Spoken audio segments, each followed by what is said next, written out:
Sorry I was unable to be at your last event with Congresswoman Trahan, but all reviews here say it was probably the best event that the council has had in years. Thank you for the feedback. I really appreciate it. But I cannot believe the crowd here, the attendance here today. It's overflowing, and it says an awful lot about our guest speaker, to say the least. But I just want to thank all of you for joining us here this morning. I can't think of a better way to start the week than being here at the Hampshire House. Magnificent room here. So I just want to say thank you. While I'm thanking people, I want to thank Liberty Mutual. Needless to say, they have been a giant as a civic leader here in the city, and they have been part of the New England Council for years and years and years.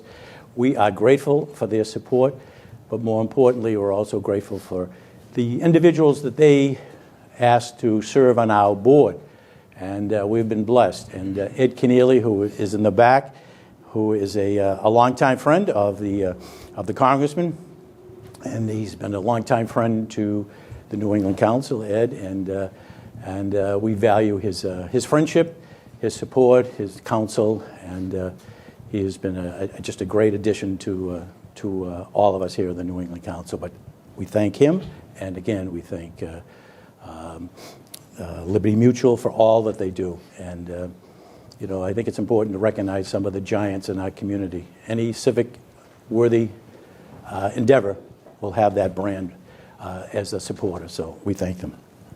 The New England Council's off to a very fast start for the fall again.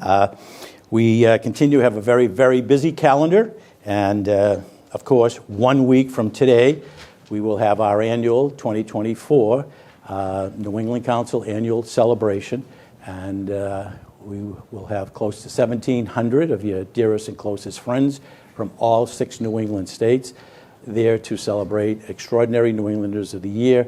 But we also say thank you to all of our sponsors. We have about 187 sponsors, which is incredible, and we thank them for their support, not only just for the dinner, but for their support throughout the year. And we know it's not easy to be contributing to all of the worthy causes that we have, and they are worthy, but yet you tend to always support the New England Council. So I say thank you to all of you. And if there's anyone left here who says, boy, I'd love to be 188, Larry Zabar is here. He'd like to talk to you. He won't let you leave without. So in the coming weeks, we look forward to a variety of other breakfast events similar to today, with guests including Representative Stephen Lynch, Shelley Pingree, the 1st Congressional District in Maine, Jared Golden, the 2nd Congressional District in Maine, will be speaking in Portland. Becca Ballant, the Congresswoman from Vermont, will be speaking to the New England Council.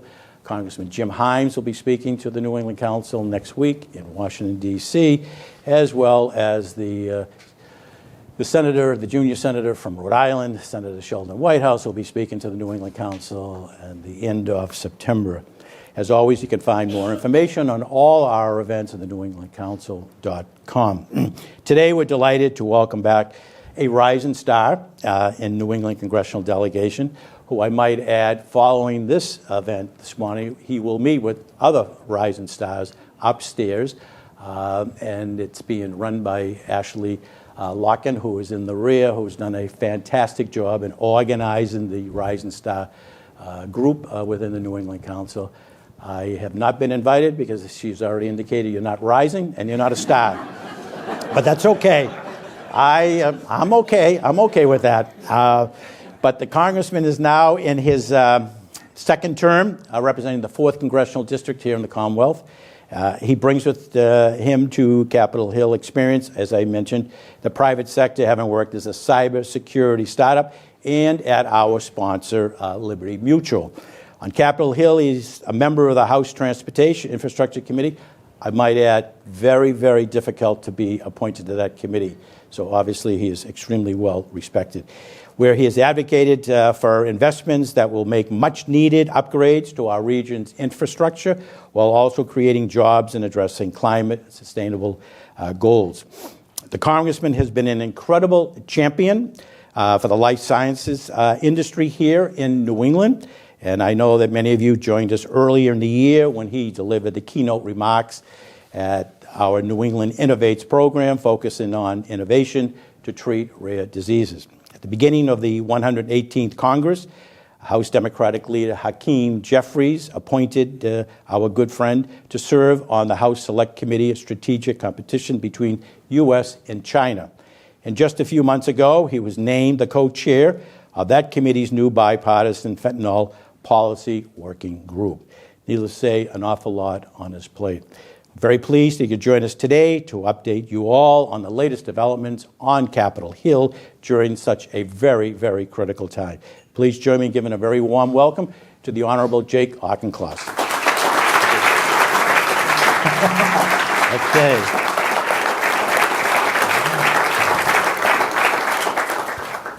And we have been asked to do a fireside chat by many of you who have asked that we do that rather than a formal 35, 40-minute presentation. People find it maybe 50 minutes, and they find it more informative. So we'll do this for a while, and if I run out of questions, I'll be asking you. But obviously, let's just start with the political tone that is existing right now in our country. We all watched the news last night when we heard the news that former president, again, was a target of an attempted assassination. Can you talk about the political climate and how we can address the tone and try to lower it? Leadership matters, and I think the statement from both President Biden and Vice President Kamala Harris is important to underscore that there's no role for political violence in our discourse, and that the administration will make every resource available for continued excellent Secret Service protection. And we're not going to lower the temperature in the next 2 months in terms of the rhetoric, not when you've got Donald Trump on the other side of the debate stage. But we can ensure that we have a peaceful transfer of power in 2024. And doing that requires that we have institutional and civic support for those unsung heroes of democracy, those election clerks in counties and states from Georgia to Arizona who in 2020 did the right thing. Many of them were pilloried and ostracized for it, and they want to do the right thing again in 2024. But we have to make sure that there is the focus and the support for them to protect the transfer of power, because that's my biggest fear, is that Kamala Harris wins, which I think she's going to. Donald Trump, of course, will declare it stolen, and we are thrown right back into another constitutional crisis. You know, we're about 2 weeks away from the government stopping funding, and Speaker Johnson tried to put a CR, continuing resolution, through to go till, I think, March 28th or around that time. And his own party indicated that they would not support that.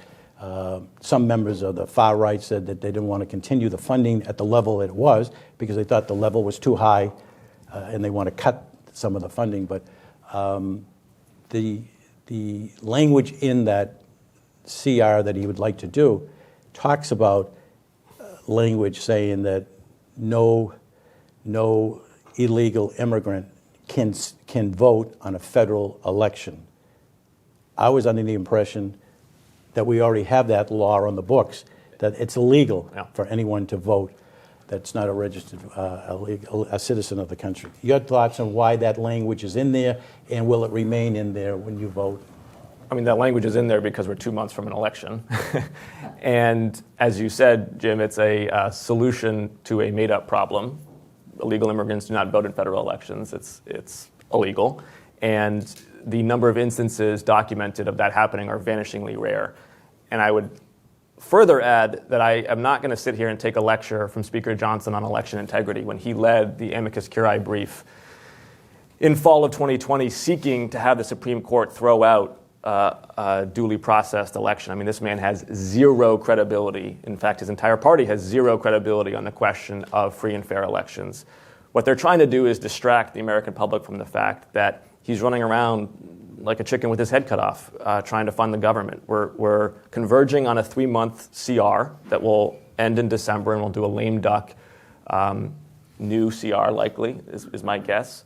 But he's got a sort of posture ahead of time to appease some of his hard-right factions. And it's also unnecessary because we did this. We did this in the spring of 23. Republicans were threatening a debt default. Biden and Speaker McCarthy came together, hashed out a bipartisan compromise that trimmed the deficit, that averted a debt default, and that funded the government responsibly. It was passed with big bipartisan majorities. I voted for it. It's a grown-up compromise. And then Speaker McCarthy got fired for it. And this is really the core problem that Johnson has, is that because he is the successor to someone who was fired for responsibly funding the government, being responsible in funding the government is almost anathema to his core constituency in the Republican conference. So he's got real problems, but his problems cannot be allowed to jeopardize responsible U.S. budget making. So do you think it'll be a 3-month continuing resolution to go until December? Yeah, that's my guess. Clean. Yeah.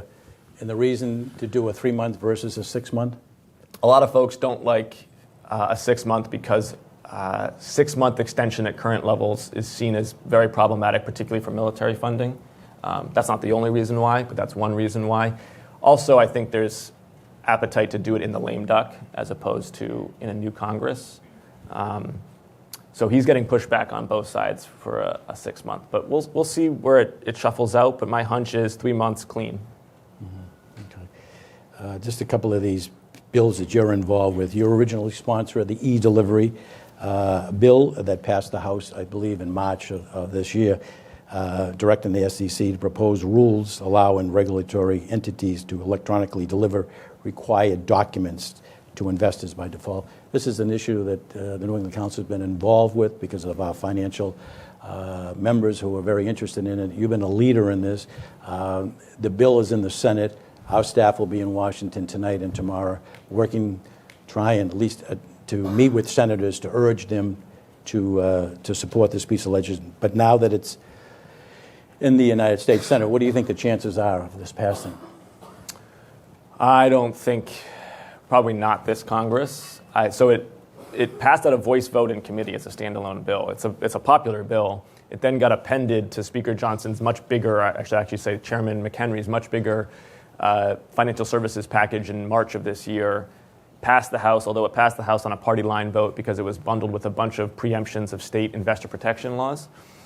And because of that party line vote, I think it's challenging for that package to be aired in the Senate in its current form. I don't think that you're going to get Senate floor time for a standalone e-delivery bill this Congress. It's going to be something that gets paired with other issues. And because it's very popular, it's probably going to get paired with things that are less popular. So it's one of the challenges of having a good idea. Okay. Earlier this year, the House passed that tax relief for American Families and Workers Act of 2024, which includes that very important provision to expand the low-income housing tax credit. That's very, very important, and again, something that we've been advocating for quite a while. Given that this legislation, again, is stalled in the United States Senate, how do you feel about maybe a standalone piece of legislation on this, and whether the chances would be good to get it passed this session? No, there's not going to be any tax policy going into the tax Super Bowl next Congress. I mean, I shouldn't say no. I'm not the speaker. I don't have to control the floor time, but I would be very surprised if we did, lame duck or otherwise, a significant piece of tax policy going into the expiration of the Trump tax cuts next Congress. Next Congress is where everyone's coming with their tax priorities, and it's going to be a big brawl, and I hope to be in the middle of it. On the housing issue, though, I would encourage everyone to think about housing policy at the federal level, not just in terms of carrots, being a low-income housing tax credit, which is well-supported bipartisan policy for 50 years, but also in terms of sticks. And that's less popular, but I would argue actually more important. The problem with housing policy in America is that we make it too hard to build housing. And that's functionally a state and local issue with zoning and land use restrictions. We have allowed a relatively small set of NIMBYs to create a vetocracy around new housing construction, and as it stands, we're about 10 million units short of housing in this country. We got to build a ton of housing, affordable, deed-restricted, but market rate also, all of it. And that means the federal government may need to start tying its infrastructure funds to credible, concrete, and clear commitments from states to upzone And Massachusetts has made progress with the MBTA Communities Act, and I've started to do some of that stick by saying that I will not be dispersing earmarks from my office to any of the 35 cities or towns in the district that do not comply with state law. It's hard to believe that we're already in 3 years of the infrastructure bill being passed, and it will expire in 2 years, and you're on the key committee that has an awful lot to say in that. Can you talk about maybe some of the good things that have come from that bill for either your district or for the state or the region? Absolutely. I mean, almost $100 million for Logan Airport, which matters to everybody. Rich Davies is here, the new Congratulations. CEO of Massport. Yeah. Made music to his ears. Of course, he said you can do more, but that's okay. No, the success of Logan and the success of Greater Boston are deeply intertwined, and that funding is certainly important. We got to get you a new air traffic control tower. The thing is old, but it's about $500 million for clean water, and we can talk maybe more about PFAS, but PFAS is going to be a generational issue for us here in Massachusetts. I think we are a very densely populated state, which means that there was a lot of industry co-located in residential and commercial environments, and it means there's a lot of soil that's got PFAS in it. Unfortunately, a lot of drinking water that is not going to meet the EPA's 4 parts per trillion standard. So we're just, in addition to tighter rules on drinking water, there's also significant sums coming to Massachusetts for cleaning up that drinking water. And then maybe most compellingly for our constituents, more than $1 billion for public transportation.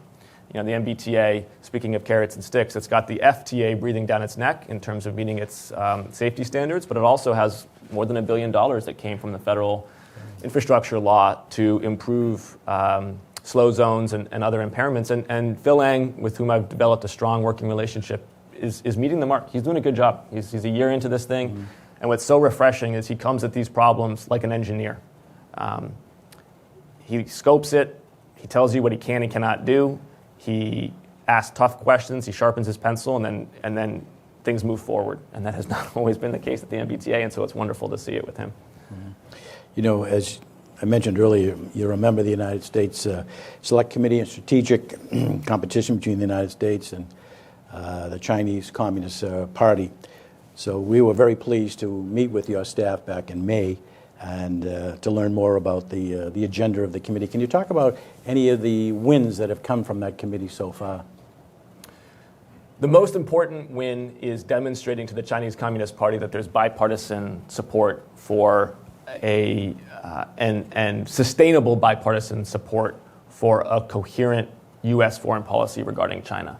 One that de-risks certain elements of our economic relationship, one that stands by our allies, not just Taiwan, but South Korea, Japan, Philippines, and the South China Sea, and one that makes clear that we are going to ideologically and diplomatically contest the Pacific. That is not going to become a hegemonic domain for China. We are a Pacific power as well, and we are going to continue to be there.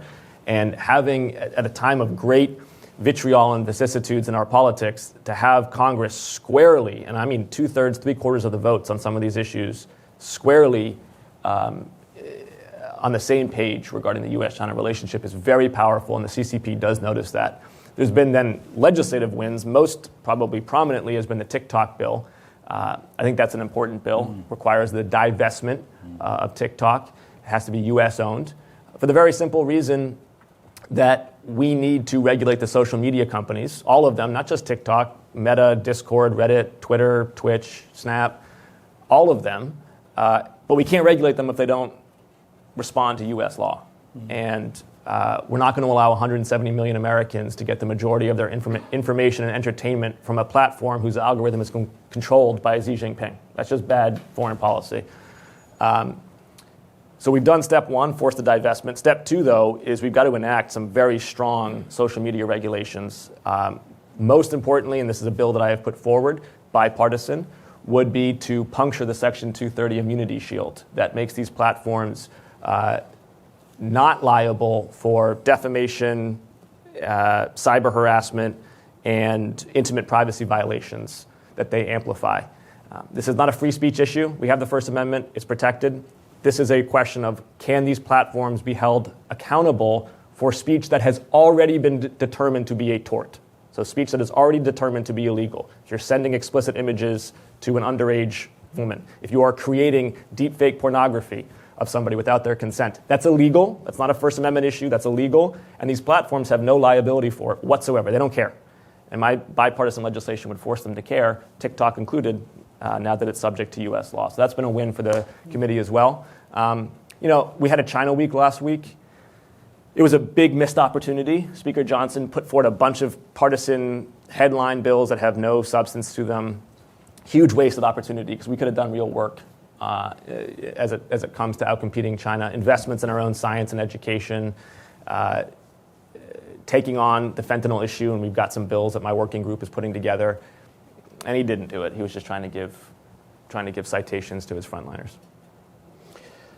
You know, we're coming up on the one-year anniversary of that horrific and unprovoked terrorist attack on Israel. 2 weeks ago, Hamas killed 6 hostages, including 1 American. Some in Washington believe the United States and Israel are not doing enough to negotiate a ceasefire, while others believe that the fault is with Hamas in failing to negotiate a settlement that will see the remaining hostages free. Who do you think bears the responsibility of ending violence in Gaza? And how concerned are you that we may be moving closer to a wide-scale Middle East war?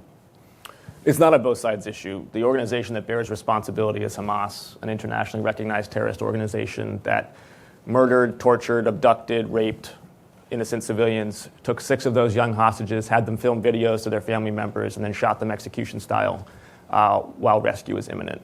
This is an organization that exists on the other side of the line that divides civilization from barbarity. It doesn't mean you can't be frustrated with U.S. policy, with Israeli policy, with Saudi policy, with Egyptian policy. I'm frustrated with lots of it.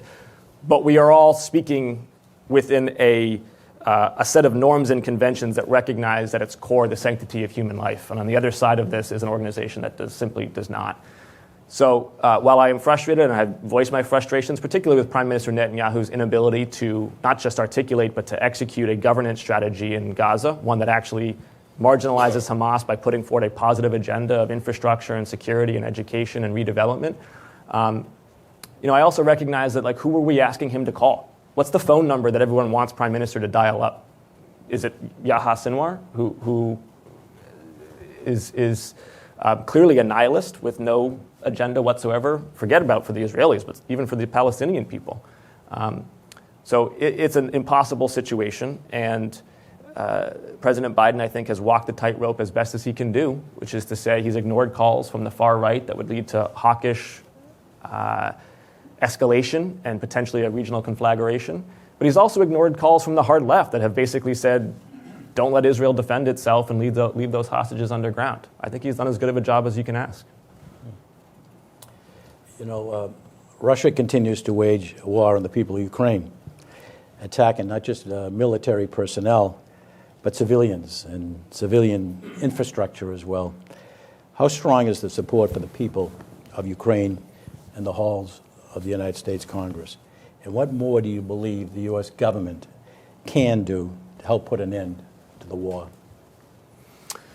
Second question first. I wrote an op-ed in the Wall Street Journal recently about this very question, and there's 3 things I think the U.S. government can do, and it bears noting how different this situation is than Israel. In Israel, the president has an agenda, and it is frustrated at every turn by other actors' agendas. In Ukraine, actually, the president has significant unilateral agency. He can do a lot of things with his pen alone that would meaningfully improve Ukraine's chances of winning this war. Number 1, help define for the Western imagination what winning looks like, and do that in tandem with President Zelensky. Say, we're looking for a secure eastern border, we're looking for freedom of navigation in the Black Sea, and we're looking for accession to the European Union. If those 3 things are true, then Ukraine's democracy, economy, and sovereignty are stronger after the invasion than before the invasion. That's a win. That's a victory. Second thing he's got to do is secure this G7 loan based on the Russian frozen assets for $50 billion to Ukraine. So there's $300 billion in frozen assets, most of it in Brussels, some of it in New York City. And there's a deal that's close to completion that Yellen is negotiating to underwrite those frozen assets and take the interest from them, which is significant, and have that interest underwrite a $50 billion long-term loan for Ukraine. That means Ukraine's ability to invest in its own industrial base, its own economic redevelopment, is no longer contingent on politics in Washington or the United Kingdom or France. It's standing on its own two legs. That would be a huge win. Number three, maybe most urgent, is authorize Ukraine to use these F-16s and ATACMS to strike inside Russian territory. If these kinds of restrictions were placed on the United States during World War II, we would not have won World War II. We won World War II because we disabled German and Japanese manufacturing, production, and distribution capabilities. And in an industrial war, those kinds of industrial capabilities matter even more, I would argue, than the tactical battlefield wins. We're not allowing Ukraine to disable Russian oil refining capacity. And so Russia's funding its war economy with a relatively healthy oil sector. And the best oil refineries that it has, 4 of them are outside of Moscow, 1's outside of St. Petersburg. They're all west of the Ural Mountains. They're all within striking range of the F-16s and ATACMS. It's not going to be easy. I mean, these were built after World War II to withstand aerial bombardments, but it's certainly possible. And I would like Putin to have to deal with a fire at all 4 of those refineries every single day that he wakes up for the next year. Do you think that allowing Ukraine to attack Russia with those long-range Western weapons might set off a wider conflict? Because Putin has already indicated if that happens, then that means that he may go after NATO, and he may just say, NATO, United States, they have attacked Russia. We are going to respond. Are you worried about that? I have opinions, but the more important opinion than mine is the opinions of those with the most skin in the game. So if you ask the Ukrainians, the Finns, the Moldovans, the Lithuanians, the Polish, they're the ones who would stand in Putin's crosshairs, right? And they're the ones who most want us to unleash fury on him. They know what's at stake. They understand what the true threat of escalation is, which is not that he somehow ratchets up the violence. He's already bombing hospitals. The true threat is that he takes Kiev, and then he looks to a NATO country and really wants to test our mettle. I think we spent 15 to 20 years flinching every time he flexed under both kinds of administration, and it hasn't worked. The Russians understand strength, and we have to meet strength with strength. Zelensky's asked for a peace summit in November. What can the United States provide that could reach a settlement? Well, authorization for the strikes would be a major piece of leverage. I think the president adopting the Treasury's proposed sanctions on Russian oil exports would be a 1-2 punch. So right now, we have a price cap in place that is working okay, and the Treasury has has proposed to the White House that we tighten those sanctions up in a numerous set of ways. And the White House has resisted doing so. I think that we should authorize those strikes against Russian oil refining capacity, and then paired with that, you tighten the sanctions on their crude oil exports, and you then really start to crimp their ability to fund their war economy with oil, both in terms of crude and refined oil. So I think that's important. The other thing that would be really helpful is if the European Union put some tighter political consensus around the Lisbon Treaty, Article 42.7. People don't realize this, but NATO is not the only organization that has a collective defense article. The European Union does too, actually. The EU, 42.7, in some ways, legally, the language might even be stronger, but it's understood politically to not actually have a collective defense element to it. I think that's a mistake. I think that they should make clear that Ukraine is on a fast track to join the European Union, and that as part of Ukraine joining, 42.7 will be in effect, and it will have collective defense support. You know, Secretary Blinken accused Iran of shipping short-range ballistic missiles to Russia for use in Ukraine. What more sanctions can we, the United States, do to impact against Iran? Yeah, this administration's put in place some very, very tough sanctions, and there's more than 400 sanctions in place against the Iranians in one form or another. They include what are the most effective sanctions, which are sanctions against individuals, including at the Iranian Revolutionary Guard Corps and other elite members of the regime. Those personalized sanctions really bite, and they destabilize regime politics, and those are in place now. The challenge that we have is that the old days of the JCPOA are gone, in the sense that the JCPOA to the extent that it was effective because China and Russia were on board. Well, that is no longer true. So the key piece of leverage that we would need to win is to get China to stop importing Iranian oil. Iran is making all of this work for itself by shipping a bunch of oil to China. And the truth is, China doesn't really need it. China has a policy of diversifying its oil imports anyway. It could find it from another source. They're doing it just to poke us in the eye and to build up this autocratic alliance between Iran, China, and Russia, in which China is the senior partner, make no mistake. So we should always, as a matter of U.S. policy, be looking to wedge that autocratic alliance, wedge China from Russia, wedge China from Iran, wedge Iran from Russia at every opportunity. And severing those oil imports between China and Iran would be devastating for Iran and a concession that China might be willing to make, actually. You know, earlier this year, you were kind enough to join the New England Council for the discussion focused on fostering the rare disease innovation, as I mentioned earlier. You've truly been a tremendous champion for the life sciences industry since you took office. What more do you think Congress should be doing to help support this incredible medical and life science innovation in our region? I appreciate that. A lot of things. This is a massively complex industry, and the public-private partnership that sustains it is complex too, but I would boil it down to 3 things, maybe 3.5. The 3 things are the government should be an impact investor. So we should be funding the National Institutes of Health, the National Science Foundation, Department of Energy labs, just fund basic research. And no, that does not mean research that has to be tied to outcomes. I'm talking about curiosity-driven, peer-reviewed research done just for the sake of knowledge unto itself. Massachusetts has always been the best at that, and this kind of research has a 10-to-1 ROI. And the government has been cutting, in real terms, our funding for basic research. It's one of the dumbest things that we do. And on the Select Committee on China, I'm constantly arguing with my Republican counterparts who want to have a quantum strategy and a biotech strategy and a semiconductor strategy. And I'm like, guys, just fund science. And so much of this stuff will take care of itself, but they don't want to fund the basic research elements.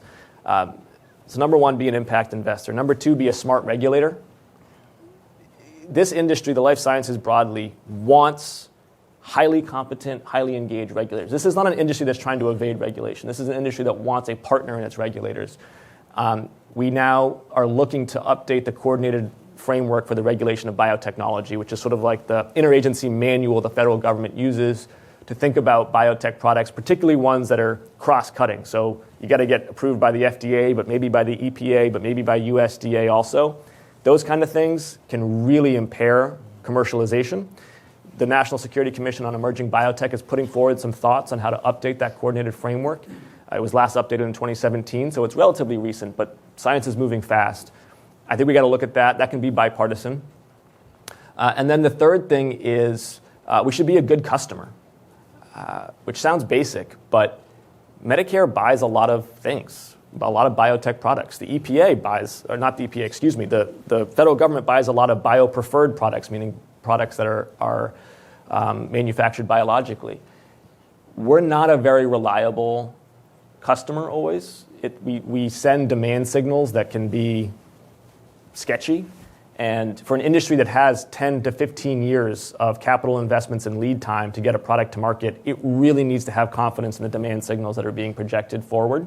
And the federal government needs to do a much better job. CMS, I think, needs to do a better job of being a very reliable, good, big customer for their product. Staying on the life sciences for a moment, you and your colleague, speaking of bipartisan, I believe her name is Diana Hashbarger of Tennessee, introduced the Pharmacist Fightback Act in June. Can you outline the scope of that legislation and then perhaps address Congress' efforts to address drug pricing more broadly? Yeah.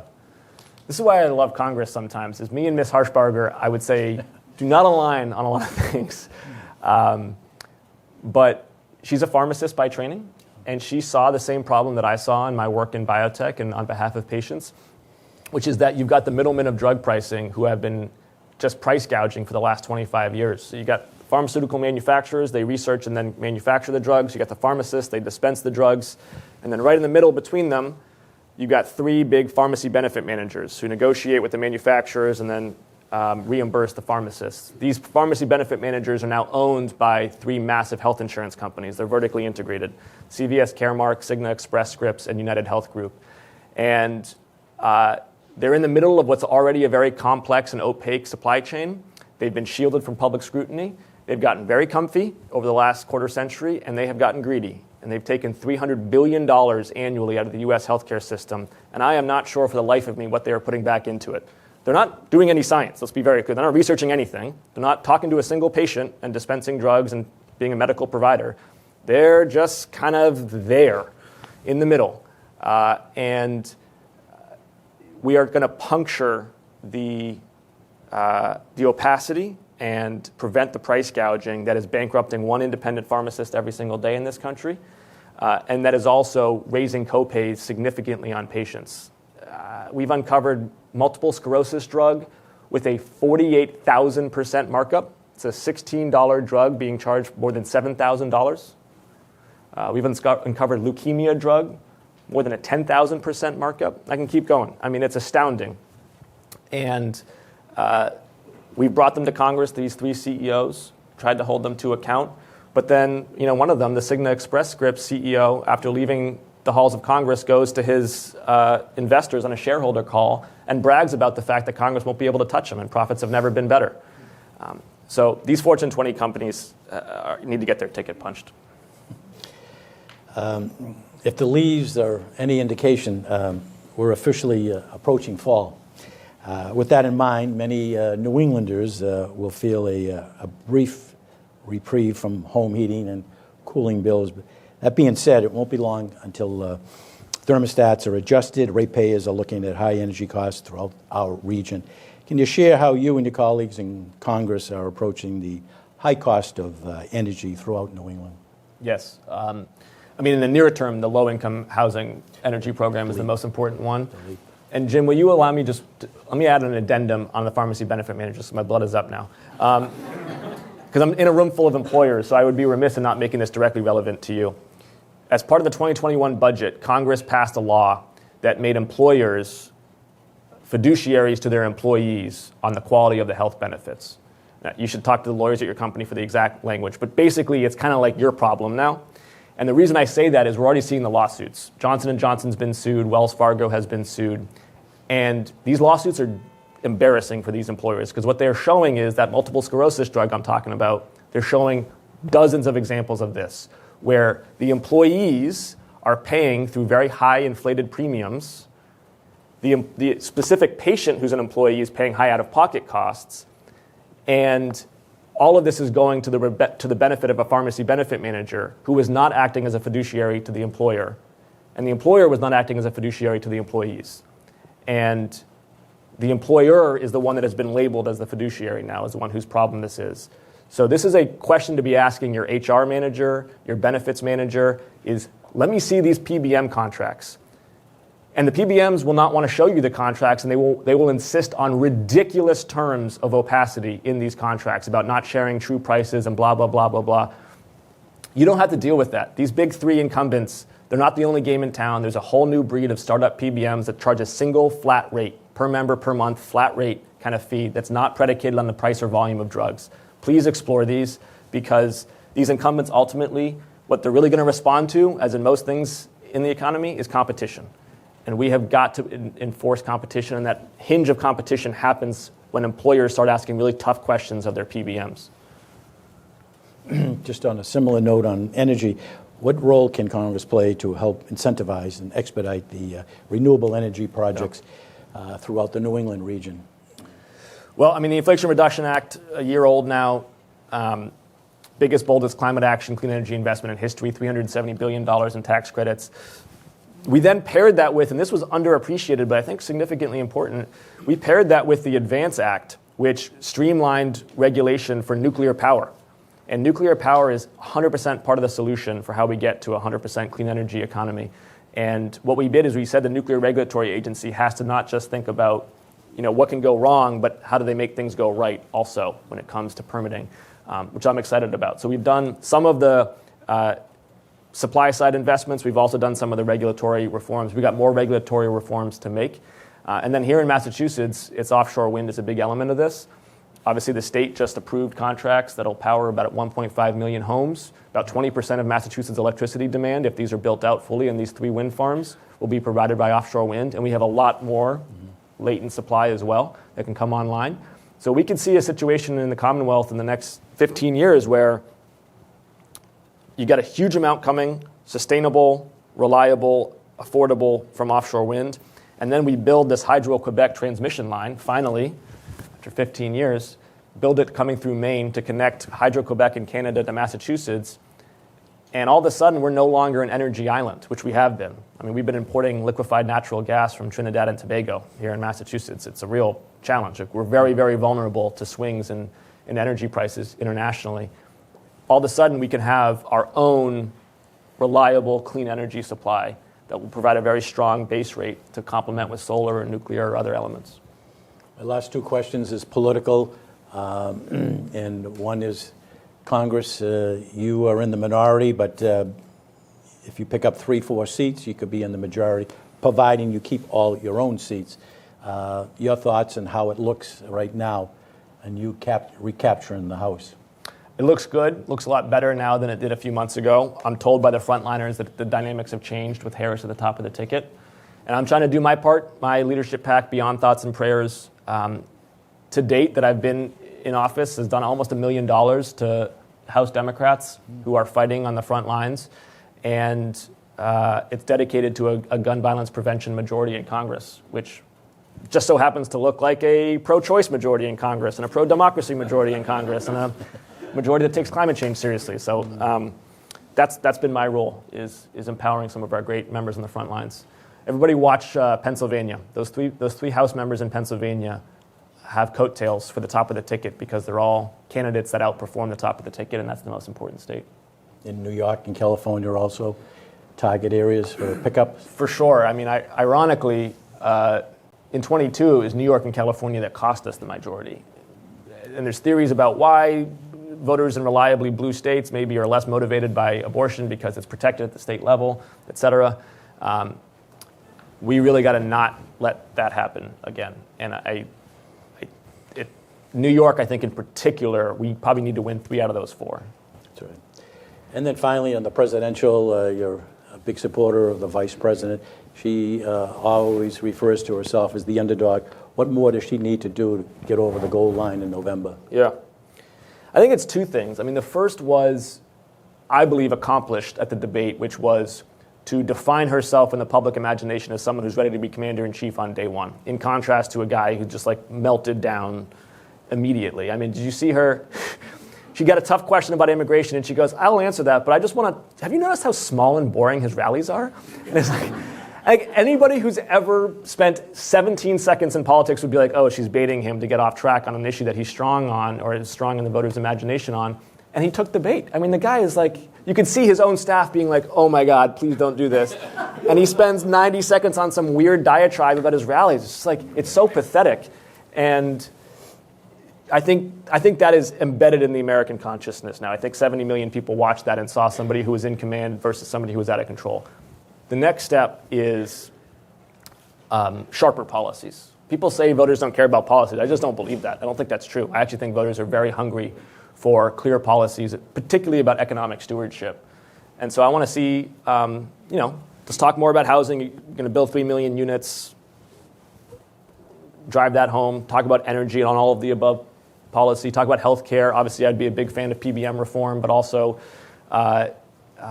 we're seeing for employers, your healthcare premiums going up 7, 8, 9, 10% every single year. It's not sustainable. It's eating into wages and to profits.